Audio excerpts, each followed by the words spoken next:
Hello, Chicago!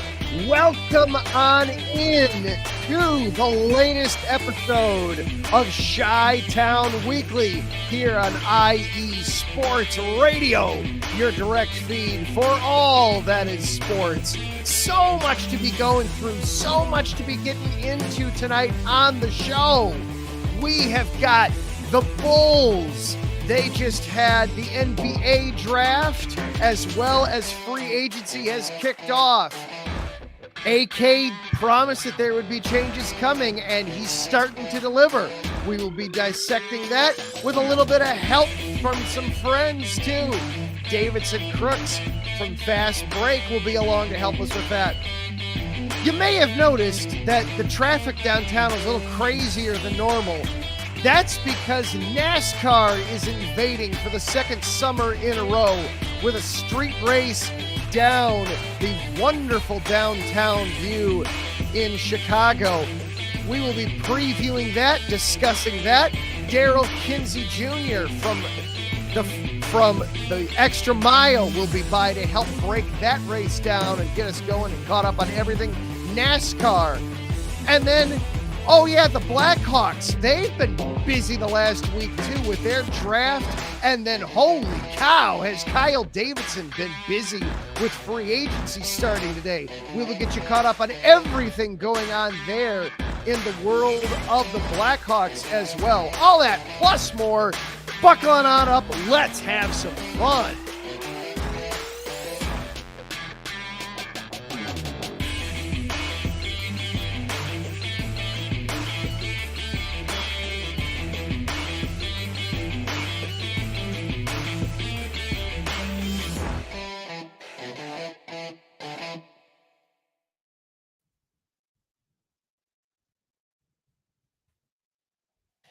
And welcome on in Chi-Town Weekly, everybody. I am your host, Adam Karnick. So glad that you are here with us. A ton to be getting through a very, very busy Monday night, July 1st. We are halfway through 2024. Can you believe it already? My goodness, where has it gone? We've got a ton to get through here tonight. The Bulls had their draft over the weekend, plus the start of free agency. There have been some movements going on there. We will break those down. NASCAR is once again coming to town this weekend with a street race all around the downtown loop. We will break that down, get you ready and set up, preview that. And then the Blackhawks have been incredibly busy in the start of free agency in the NHL. So we will get you caught up on everything going on there. Lots to get through, so much that we have not one, but two guests lined up for you here tonight. So without any further ado, we do want to acknowledge our sponsors here. A quick word from Planet Jerky and Seal the Deal Wax Seals, and then we will dive in with Davidson Crooks of Fast Break. Do not go anywhere. Let's do this thing.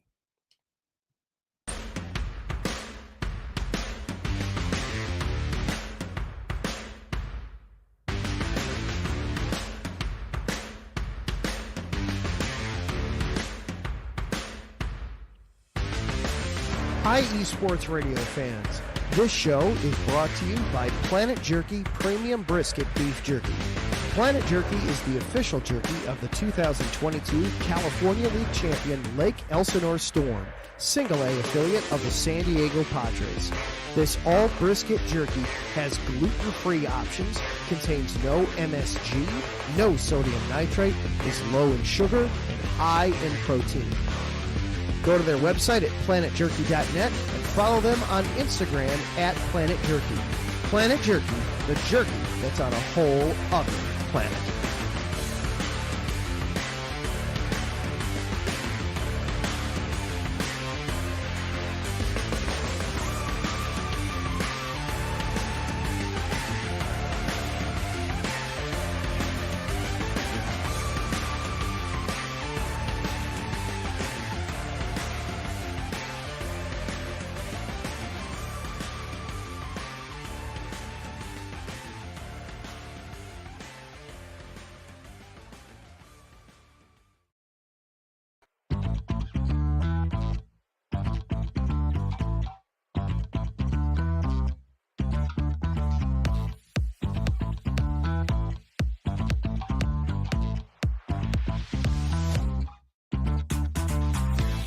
Hey there, IE Sports Radio fans. Be sure to check out our sponsor, Seal the Deal Wax Seals by Cecilia B.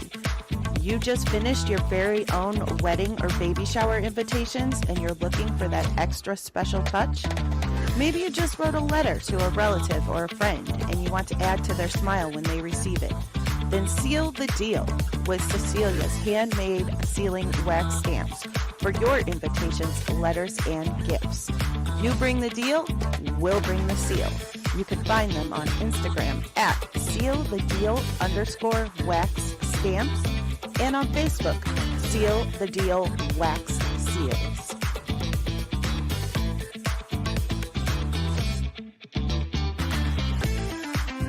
And welcome back into Chi-Town Weekly, everybody, here on IE Sports Radio, your direct feed for all that is sports. Be sure to check out both of our sponsors, Planet Jerky Premium Brisket Beef Jerky, the jerky that's on a whole other planet. You can find them on planetjerky.net or on Instagram at Planet Jerky, and of course, Seal the Deal Wax Seals by Cecilia B. You can find them by going to our website, iesportsradio.com/seal the deal. You can also follow along with us all of the social media platforms, whether it's Facebook, Instagram, TikTok at IE Sports Radio. This show is also available for you on social media on Twitter at IESRC, or you can follow along with me personally at Adam_Karnick. I wanted to start the show off tonight with some basketball. The Bulls have been busy. Free agency is in full swing. The draft was underway. So much to get through. I knew I couldn't get it all by myself, so I reached out for some help. And since we've got some awesome, fantastic teammates here at IE Sports Radio, Davidson Crooks, one half of the Fast Break show here on IE Sports Radio. You can hear him every Sunday night, 7 o'clock Central Time, right here on IE Sports Radio. Davidson is kind enough to join us to help break down everything going on with the Bulls. Davidson, thank you so much for joining in tonight. How you doing, sir? Doing pretty good, Adam. How you doing tonight, sir? I'm here. I'm doing the show. We're going to just leave it at that. I can now exhale and kind of let sports get me through the rest of the night. Same here. So the Bulls, one pick was all they had in the draft. This draft, I know, was not necessarily considered to be an incredibly deep or one of the best draft classes available for prospects this year. But what is your opinion of the new Bull, Matas Buzelis, who they took at number 11 overall? Hometown boy gets to now play for the team he grew up rooting for. You know, I love the pick for the Bulls. And one of the reasons I think this is that he was like a top prospect coming out of high school this last year. Going, quote unquote, if he went to college and all that stuff. And he was the top prospect, and he's like kind of like a top guy on my board. And if you look at mock drafts last year, he was like a top of those top three in mock drafts.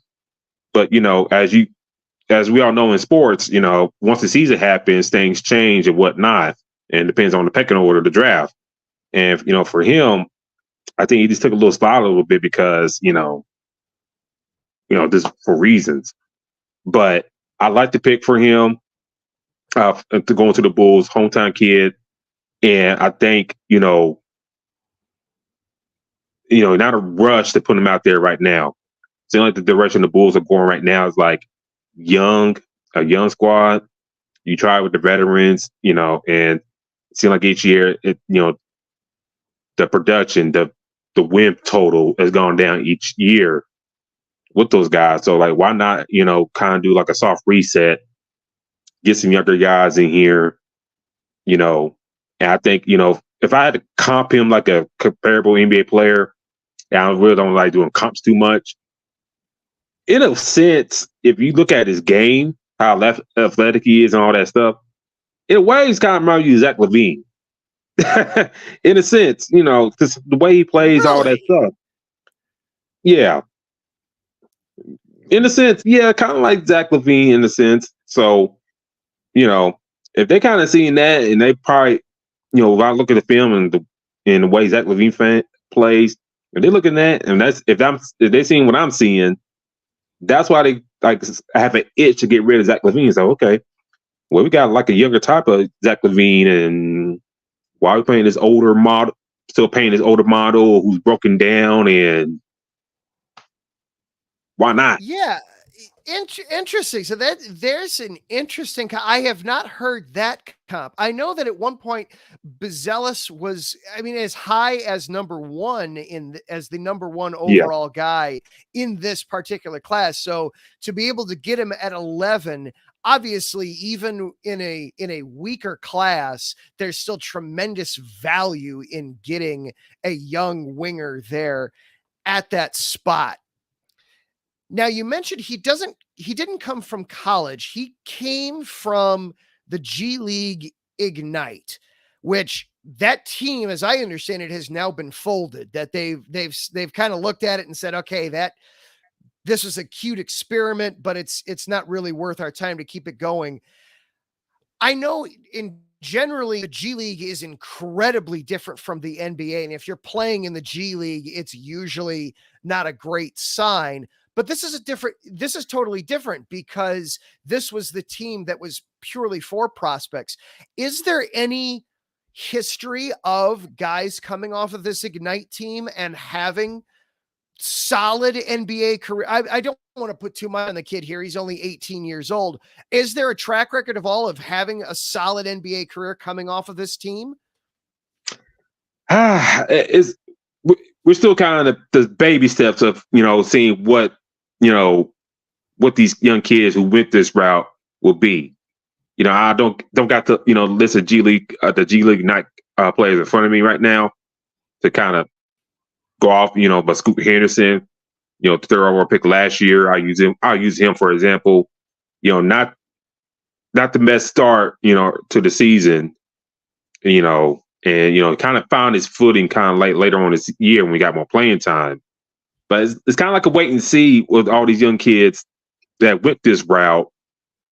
That was it a success? Was it smart for them to go here? Me personally, I prefer these kids at least go to college for 1 year.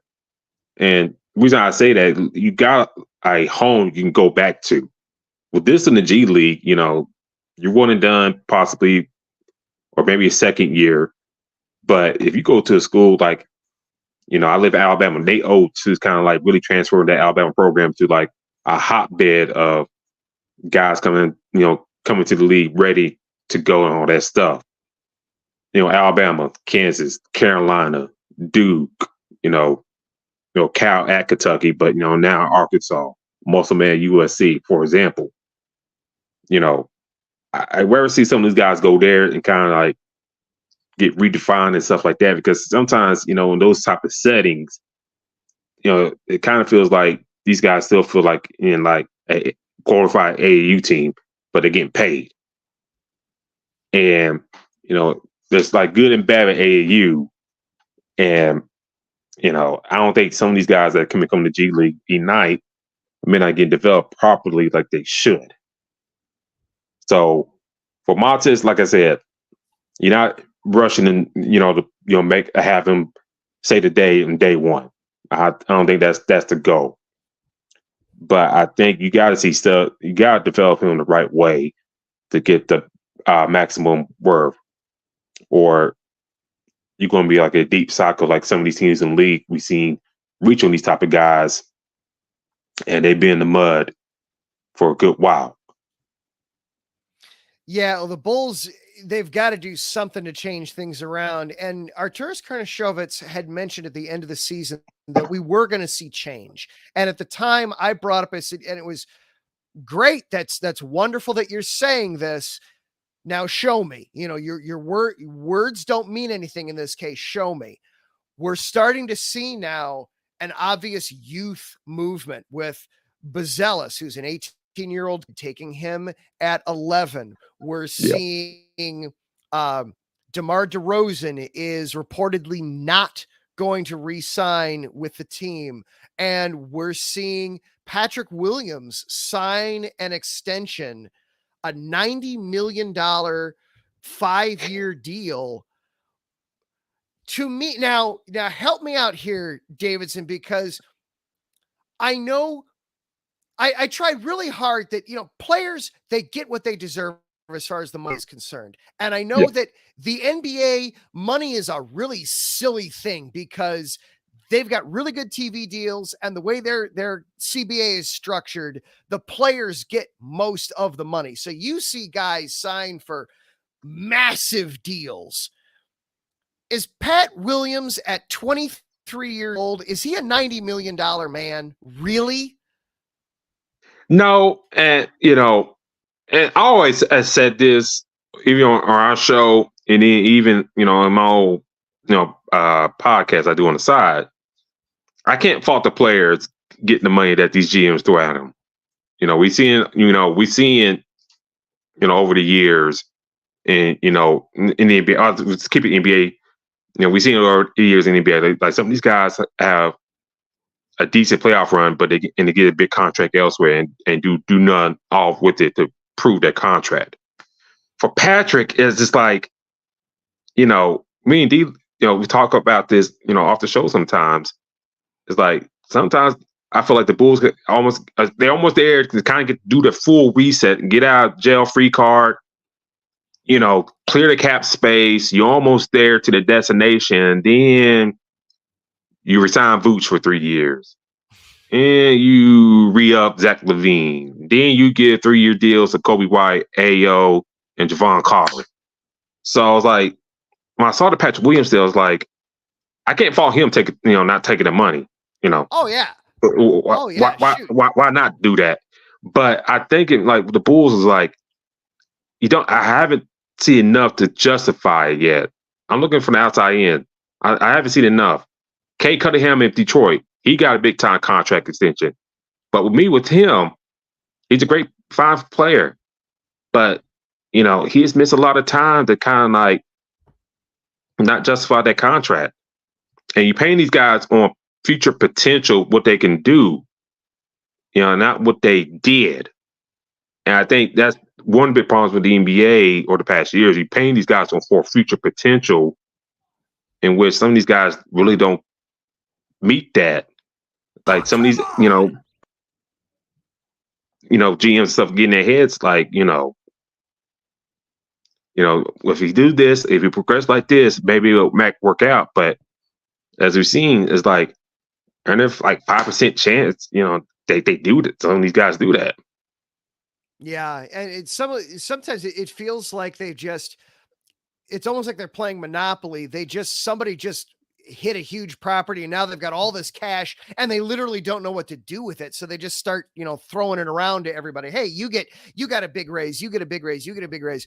Real quick here with Davidson Crooks, a fast break, just about another minute or so here, Davidson. And then unfortunately we gotta go. Speaking of huge albatross contracts, Zach Lavine, what do the Bulls, it seems like they are destined for, it feels like they've been destined for a divorce for about the last calendar year. Why have they not been able to move him? We are still talking about a guy that a 2-time All-Star that can be a productive 3-point shooter. I know you're not a huge fan of the contract, but is that really what's holding it back? I mean, we're seeing reports now that the Bulls are starting to float the idea of not only would they trade Lavine, they might be willing to attach a first-round draft pick along with Lavine just to get rid of him. Is that contract really that bad? I just saw a report that there's a player in Boston getting ready to sign a $300 million deal. Is Zach's deal really that bad? Well, I think, it's that bad. And then plus you got to think about the new CBA as well, in which you got to, not be under the first tax apron and stuff like that. And you're in that second level. I don't got the information in front of me right now, but I know in the gist of it, if you don't got that, if you're in that second tax apron, then you're getting fined heavily and all that stuff. But I think it's, a combination of that contract, new CBA and stuff like that. And also, his injury history as well. And I think that, you got to factor that in as well.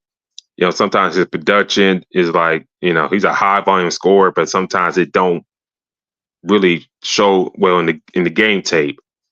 So I don't know who they're going to try to dump him to. We saw KCP, he signed with Orlando. Paul George late in the morning, he signs with Philly. Tobias Harris signed with Detroit. So the teams with cap space kind of use some of their cap space already. So I don't know where he's going to get dumped off. Sacramento's been talked about, but they kind of backed off that. Golden State, Klay Thompson's gone, and I don't think they had no desire, trade for him unless it's their last resort. So I don't know where Lavine goes, to be honest with you. And I don't know. We'll see what happens with them, come this month. Yeah, it's a lot of work still to be done for the Bulls, but it does seem like they at least have picked a direction and have started a little bit of a youth movement. Davidson Crooks of the Fast Break, thank you so very, very much for hopping on here tonight. I really appreciate it. Real quick, where can everybody find you on social media? Follow our page, Fast Break IESR. That's Fast Break IESR on X/Twitter. Follow me on Twitter at Spawn4288. And follow the Crooks Process on Instagram and Facebook, the Crooks Process. I'll talk to y'all later. Peace. All right. Thank you very much. That is Davidson Crooks of Fast Break. He and Dentarius do a fantastic job every Sunday night, 7 o'clock Central, breaking down everything in the world of basketball. So thank you, sir. All right. So we talked about a draft. Now we're going to talk about some drafting. We're going to talk some street racing next as NASCAR invades Chicago this weekend. Darryl Kinsey Jr. of the Extra Mile will be along to help get us ready for race day this weekend. You are listening to Chi-Town Weekly here on IE Sports Radio, your direct feed for all that is sports. We'll be right back after this.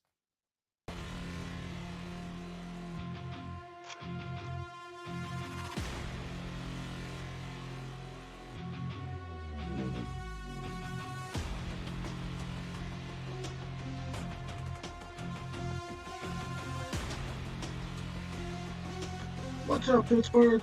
This is Ralph DeLeese, the host of the Injury Report on IE Sports Radio, your direct feed for all that is sports. Are you that passionate, diehard Steelers, Penguins, Pirates, or just a Pittsburgh sports fan? Then please join me on the Injury Report every Tuesday on IE Sports Radio, the direct feed for all that is sports, and I will update you on all that's black and gold. Have you telling your Pittsburgh fans and friends what's up with Pittsburgh sports. Tune in Tuesday with me, Ralph DeLeese, the Injury Report on IE Sports Radio, your direct feed for all that is sports. Let's go!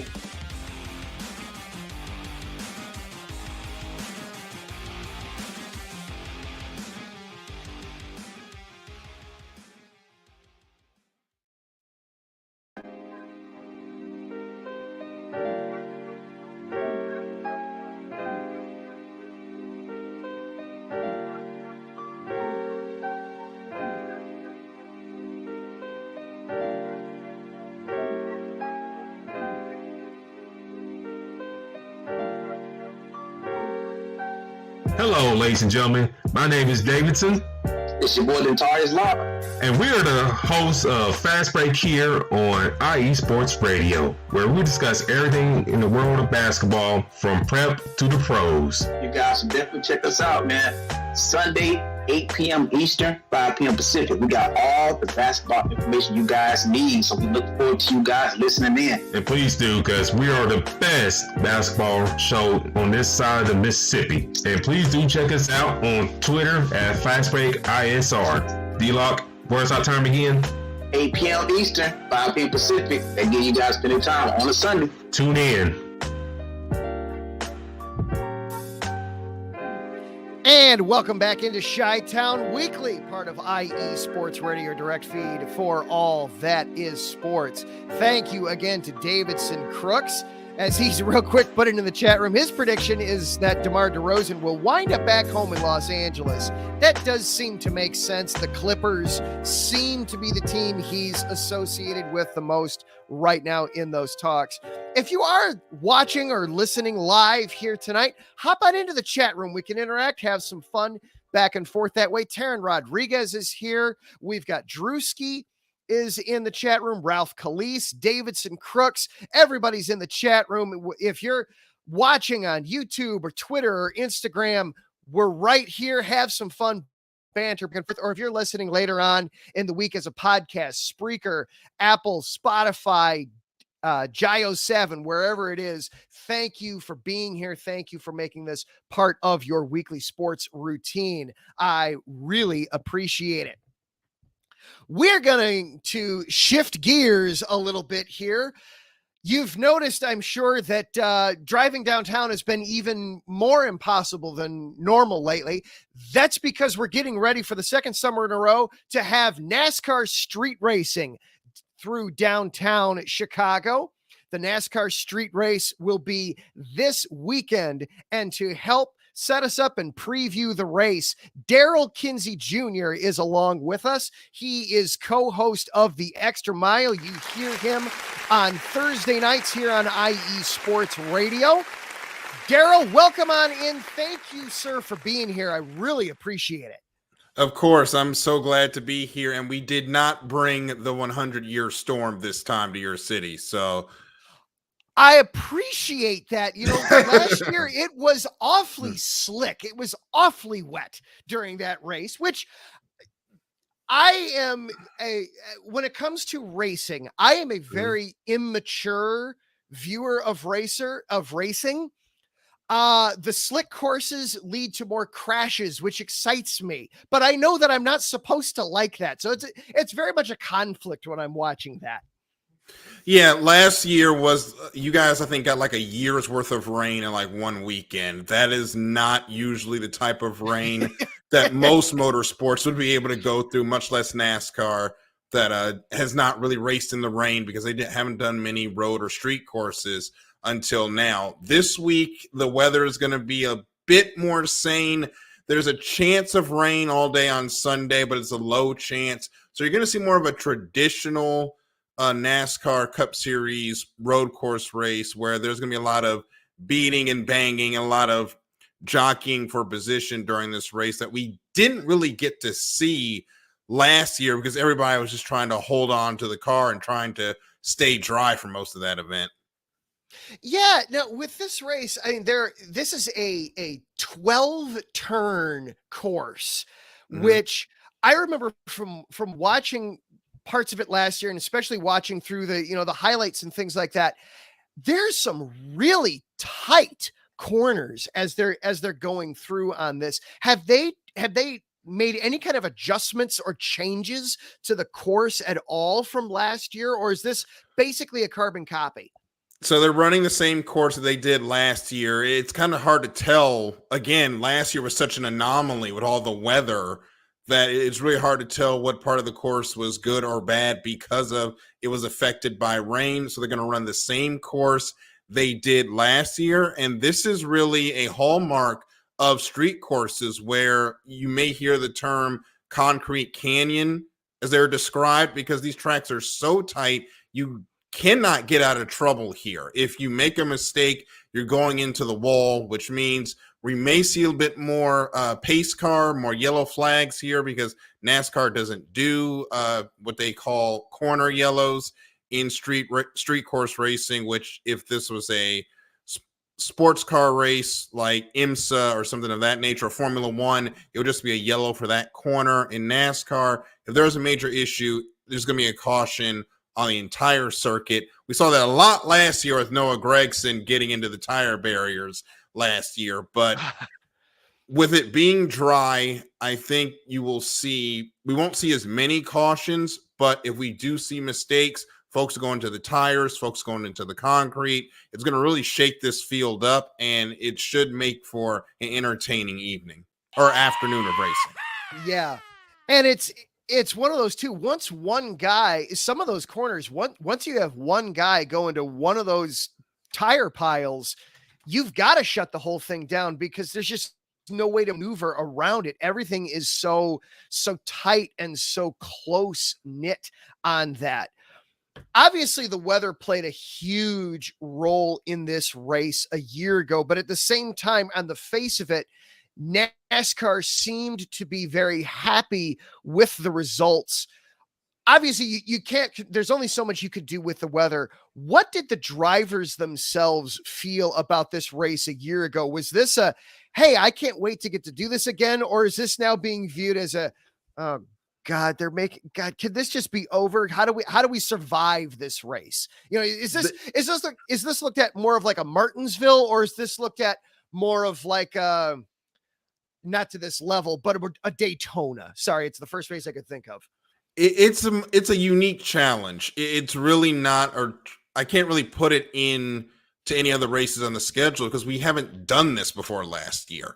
The drivers seem to have had a lot of fun racing here last year. It was a lot better than when it was just on the computer game that they tested this track on. They made some adjustments actually to the track by using iRacing, which is the computer simulation they tested this on, which is a whole nother topic that we could get to on another day. But there's a lot of excitement coming back here. There was a lot of fans that came out despite the weather. A lot of folks stayed around. I was surprised that so many people actually watched the race, and it seemed like they're ready to come back this year. I know they're going to have the concerts that unfortunately got rained out last year. So this is going to be the first true test of what this event is like for NASCAR. I know it's a 2 or 3 year deal with the city where I'm hoping it gets extended. We're going to have to see how this year goes, but it's looked at with excitement.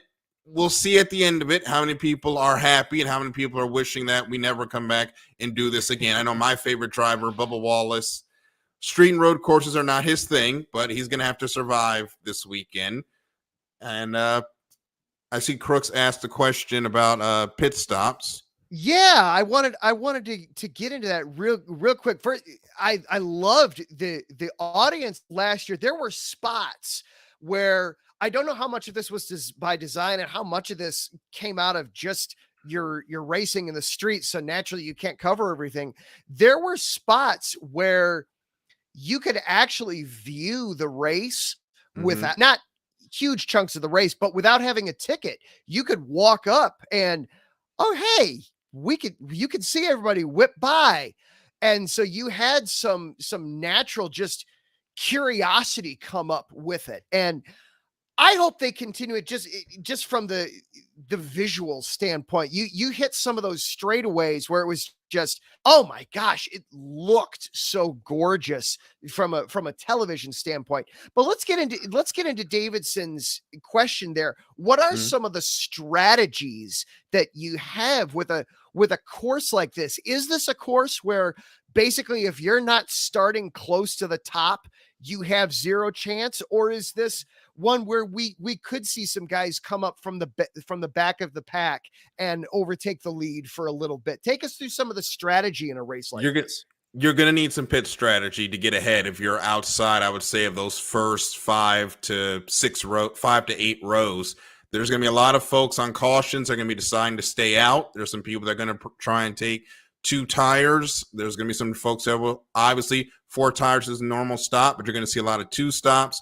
a lot of fuel only during this race. There's a lot of counting backwards when it comes to a road or street course race, which means they do the math of their fuel calculations. They go, okay, this is the last lap that we want to pit on. How do we get there and get up front? So as these cautions come out, because there's going to be at least 2 with the stages and probably another 2 or 3 with some natural incidents that happen on the race course, there's going to be a lot of teams that are in the back of the field. They're going to stay out because it is so tight here. Tires, they could be an issue, but when you've got guys like, say, a Martin Truex Jr., a Chase Elliott, a Shane Van Gisbergen, and some of our great road course racers, when they're back in the 20s, they're on new tires. There's a lot of squirrels back there. Makes it a lot harder to come up front. you can get an advantage on those guys if you decide, hey, we're going to stay out here and try to stretch our fuel a little bit, try to get a couple of cautions and stay up front. But if your strategy doesn't play out, you're going to be a sitting duck if the race goes long and those guys get long stretches where they can start picking off cars one by one. So this is going to be a race that is won on the pit box more than it's going to be won on the racetrack.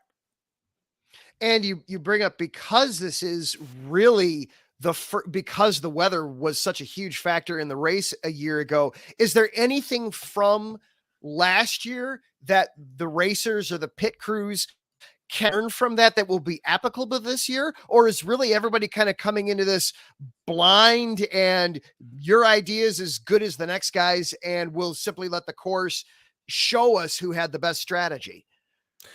I think the most they're going to be able to take away is that dry running they got last year during practice. The rain is the great equalizer in racing, but that type of down deluge that they were running in is so abnormal that there's not much you can take from how that race went to how this one went. For fact of the matter, we're probably going to see speeds a couple of seconds faster on average than what we did last year because they're going to be on the slick dry tires for most of the event compared to when they're on the wet tires, which are more designed to, push water off the racetrack, but naturally it's going to be slower, just like in your road car. You can get down, for example, 301 here. I can get down that road a lot faster in the dry than I can in the wet.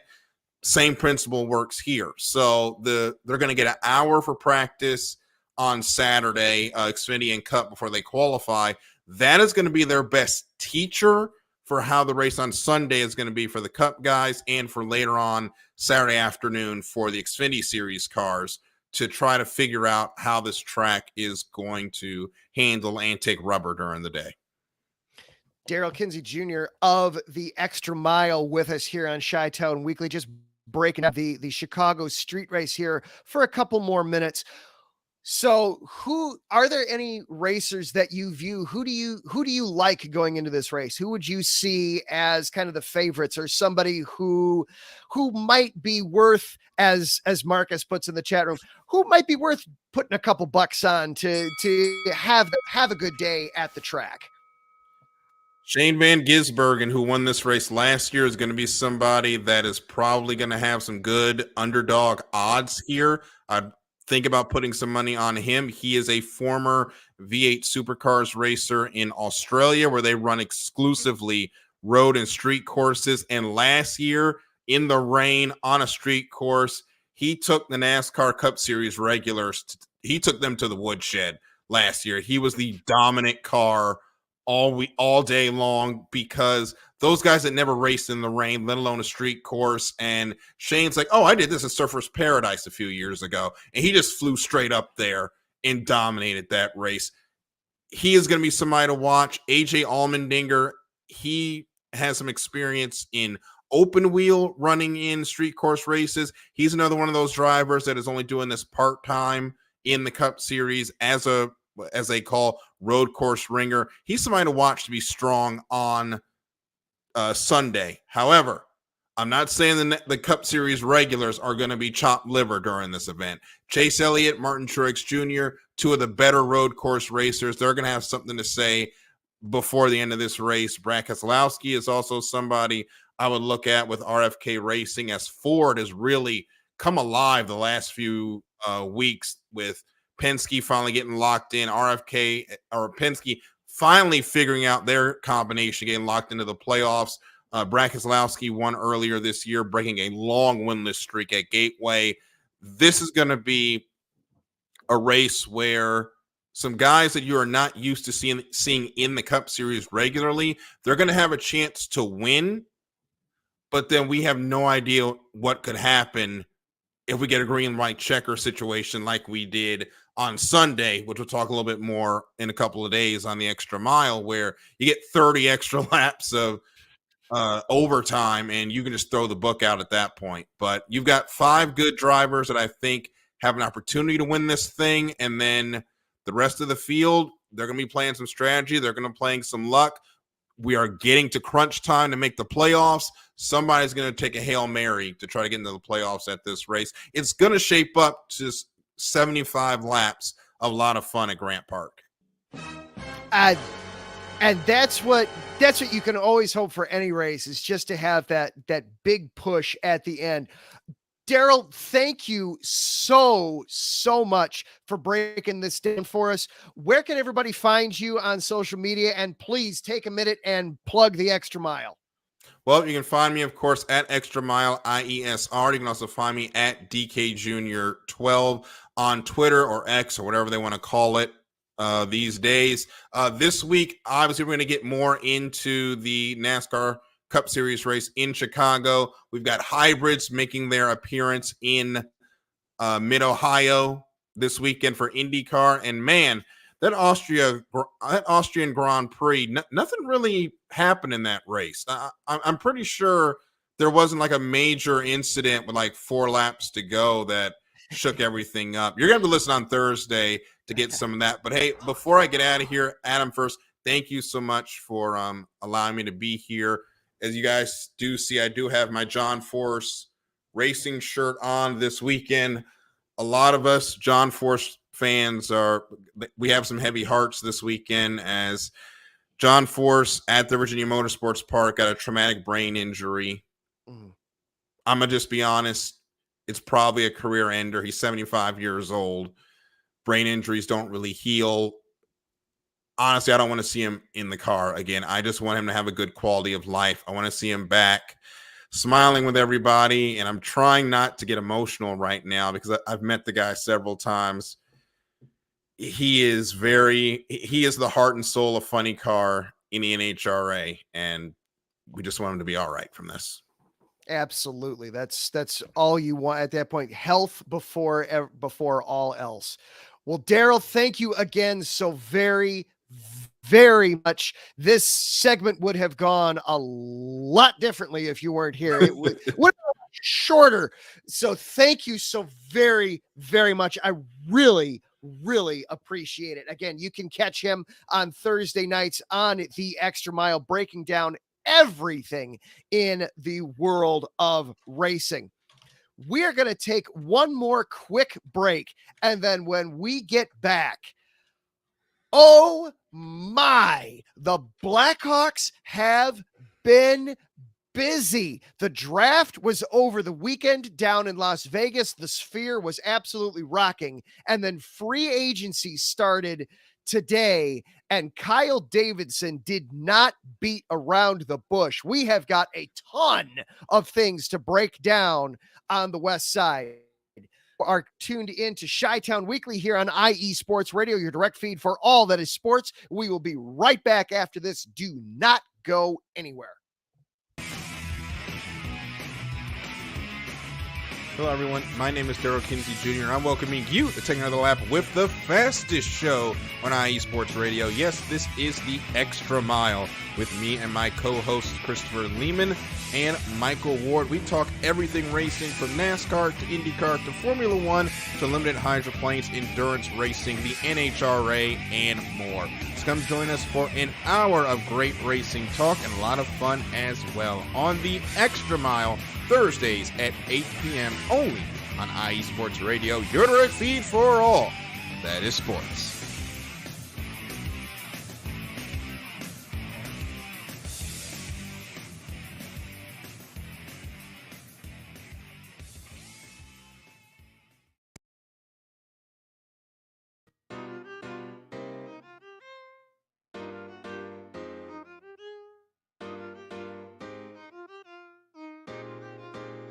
Well, what is up, Carolina Nation? This is John Felipe of the Carolina Cast, of course, the podcast of, by, and for the Carolinas, right here on IE Sports, your direct feed for all that is sports.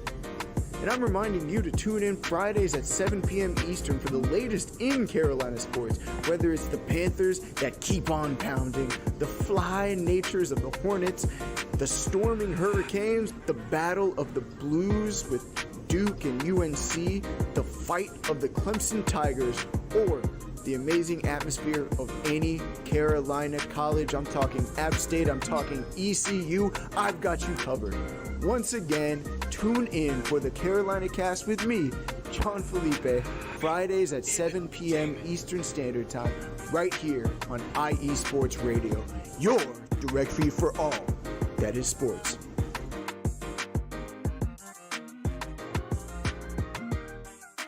Adam Karnick of Chi-Town Weekly back with you here for another 13 minutes or so. Thank you again to both of my guests tonight, Davidson, Crooks, and also Darryl, Kinsey Jr.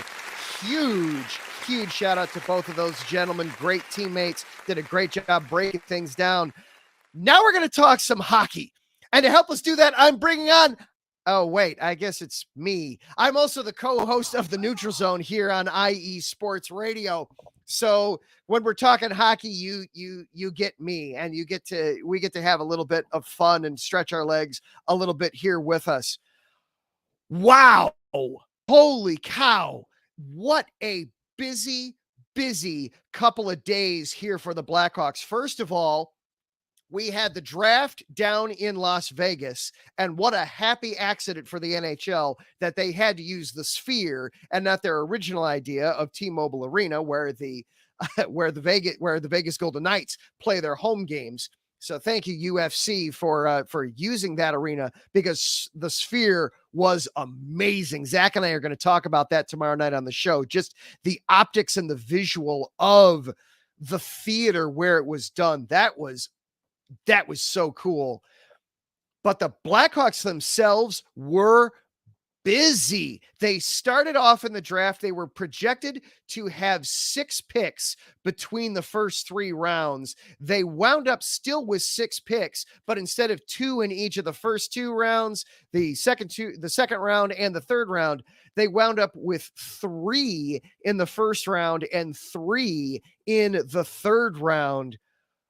I wanted to focus for tonight on just the first round because of the players that the Hawks had. And let's face it, these are the names that we're most likely to see fastest come forward in the NHL. Starting, first of all, with the second overall pick out of Michigan State University, defenseman Artyom Levshinov out of Belarus, 6'2", 205 pounds.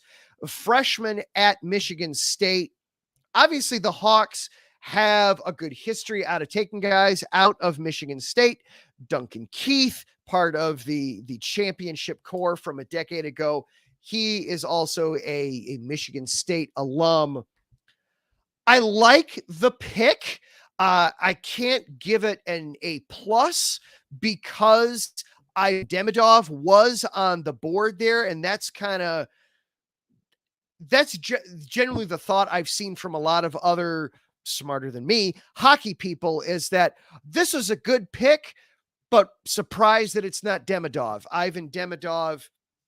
The thinking kind of was, and this is what I thought was going to happen, very similar to Jonathan Taves and Patrick Kane from 20 years ago. We were going to see Demidov play Kane to Connor Bedard's Jonathan Taves, where you get somebody on the wing to help the guy you had taken the year before in the first round.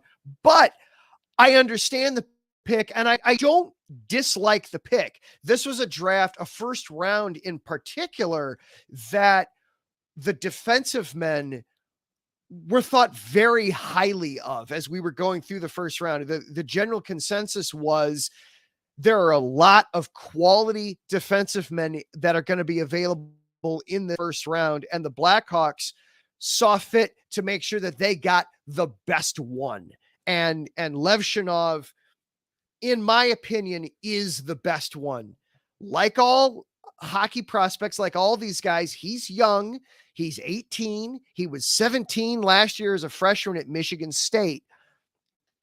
But at 6'2", 205, he's big enough to be able to play in the NHL already. He's big enough to be a force on the blue line. He's got a mentality of wanting to clear guys out in front of the net so they don't set up shop in front of the goalie. He is aggressive almost to a fault. He almost, on the forecheck with Michigan State, he would almost play like a forward, trying to be so aggressive and be the first man to the puck.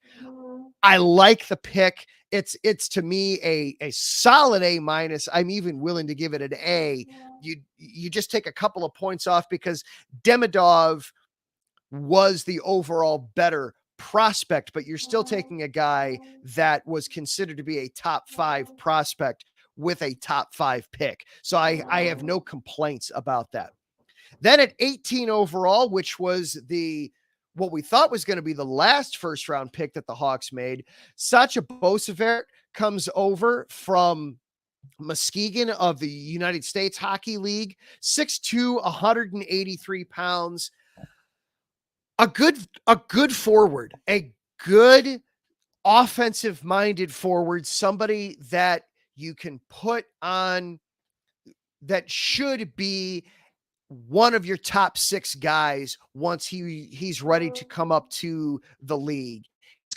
He's already committed to playing at North Dakota this fall. So you're not going to see him this season, at least not until April, certainly late March, possibly early April. North Dakota is always one of those teams, one of those schools that is going to make a run in the NCAA tournament, in the Frozen Four tournament. So it's likely that Bosever, we won't see him at all this season, or if we do, it's just going to be towards the very, very tail end of the year.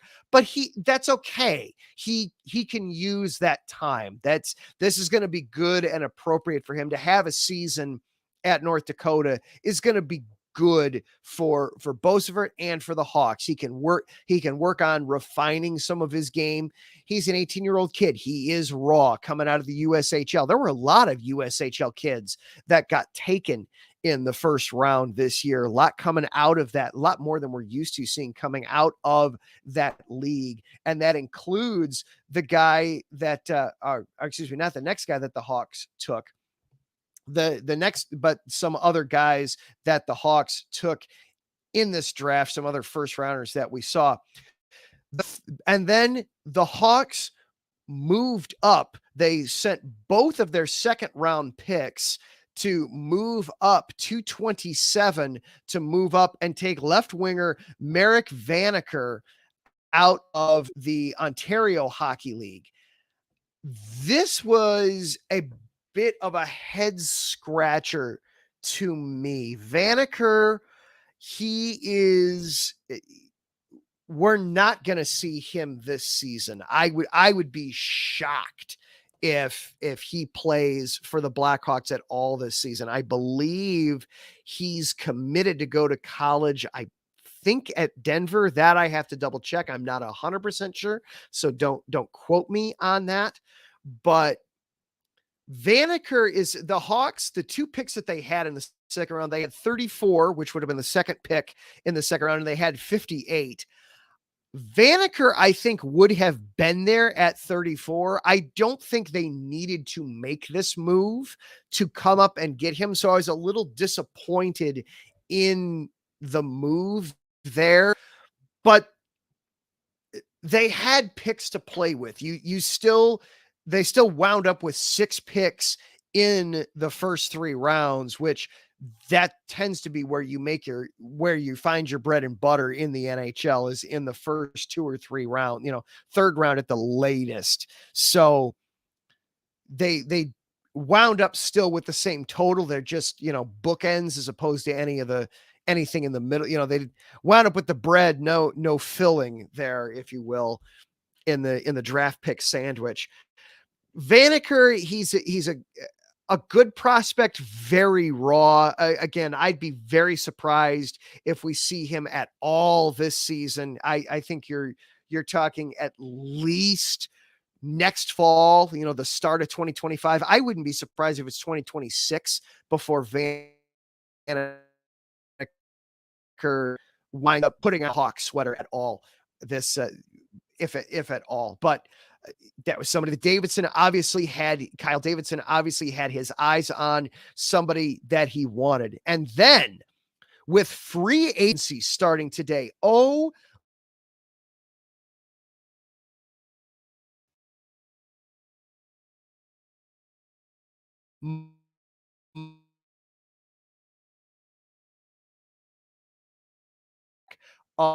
anybody from this list. Tyler Bertuzzi, Teuvo Teravainen, Pat Maroon, Alec Martinez, Craig Smith, some big moves. And then honestly, the one that I don't necessarily, I'm not going to get the most excited for, but one that I think is going to go a long way towards helping the Blackhawks this year was a new backup goalie. I'm missing the first name, but Bertuzzi coming over from Winnipeg. Oh my gosh, we don't have to see Alex Soderblom out there at all this season. Soderblom was a sieve in net this season. So to have some quality backup there in net, to have Brassoi out there, that's just huge for the Hawks this year. But adding Bertuzzi and then bringing Teravainen home, the Blackhawks, they have a thing for bringing alumni back home. We've seen that with a ton of moves. Teuvo Teravainen is one that still makes sense. He's going to turn 30 about a month before the season starts, but he is still he's still got a lot of play, a lot of hockey in front of him. And Tyler Bertuzzi, only 29 years old. These are multi-year. These are not just sign these guys in the hopes of flipping them to get some more draft picks or some prospects come March when the trade deadline rolls around. Kyle Davidson is indicating here that he wants the Blackhawks to be competitive. I'm not saying that they're going to suddenly be a playoff team next season. I'm not saying that we should be planning for some extended hockey this year. I think that's premature. I don't think we're going to see any kind of a run from the Hawks, but Bertuzzi and Teravainen, and then Maroon especially, to be a nitty-gritty, tough fourth liner that is going to be an equalizer and be a guy to shut down the other team's momentum. The Hawks are serious about being good. And frankly, we need that in this town right now, as there's a lot of bad and a lot of rebuilding going on. Having the Blackhawks put the pedal down on the accelerator on this rebuild a little bit. They had cap room. They've had draft picks. We're seeing them utilize them. We're seeing them in effort and a promise to be competitive sooner rather than later, which I absolutely love. I'm not saying that they're going to be a playoff contender this season, but things on the West Side are going to be a lot easier to watch and a lot more entertaining. It's not just going to be Connor. Is Bedard on the ice? No, never mind. Wake me back. I'll come check back in a few minutes when his line gets back out there. There's going to be reasons besides Connor Bedard to be watching the Blackhawks this season, and it's going to be awesome. That is going to do it for our show here this week. Huge shout out and thank yous all across the board. Planet Jerky, that's on a whole other planet. Check them out, planetjerky.net, or on Instagram at Planet Jerky. And of course, also Seal the Deal, Wax Seals by Cecilia B. You find them on Instagram at sealthedeal_wax seals, or on Facebook, sealthedeal_wax stamps, or go to our website, iesportsradio.com/sealthedeal wax seals to place your order. While you're at the website, iesportsradio.com, you can also check out the blog. Keep an eye out there. You may notice a familiar name at the author of an upcoming blog. Hasn't been released yet, but keep your eyes peeled for a little bit different look on free agency in the NHL. Thank you also to Larry B., producer extraordinaire and czar and overlord of all things IE Sports Radio. Thank you, sir, for everything you do. It does not go unnoticed, nor is it unappreciated. Huge, massive thank yous to both of my guests tonight, Davidson Crooks of Fast Break and Darryl Kinsey Jr. of The Extra Mile. Follow both of them. Check out both of their shows.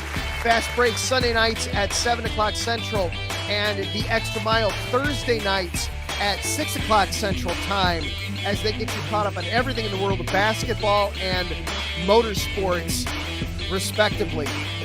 Finally, thank you for being here. Whether this was your first show or your 185th show, thank you for being here. And if you're new to it, come on back. Let your friends know. We are live every week on YouTube, Twitter, Instagram, or you can catch us later on in the week on Spreaker, Spotify, iHeartRadio, Gio7, anywhere you get your podcasts, we are available.